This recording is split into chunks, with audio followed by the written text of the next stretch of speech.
আমরা যদি অ্যান্ড্রয়েড স্টুডিওতে ফিজিক্যাল ডিভাইস কানেক্ট করতে চাই, পেয়ার ইউজিং ওয়াইফাই এখানে দেখাচ্ছে। তো এর জন্য আমাদের প্রথমেই মোবাইলে গিয়ে ডেভেলপার যে অপশনটা আছে সেটা চালু করতে হবে। আমরা এখানে যাব বিল্ডিং নাম্বার, এখানে আমরা কয়েকটা ক্লিক করলে ডেভেলপার অপশন চালু হয়ে যাবে। আমার অলরেডি চালু করা আছে, তো আমি ডেভেলপার লিখে অপশনে সার্চ দিয়ে তারপরে এখানে গিয়ে আমরা ওয়্যারলেস ডিবাগিং এই অপশনটা চালু করে দেব। চালু করে দেওয়ার পর এরপর আমরা অ্যান্ড্রয়েড স্টুডিওতে গিয়ে পেয়ার ইউজিং ওয়াইফাই এটা অন করব।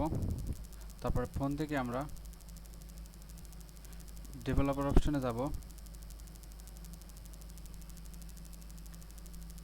সেই ওয়্যারলেস ডিভাইস সেখানে গিয়ে আমরা এখান থেকে কেয়ার কোডটা নিব।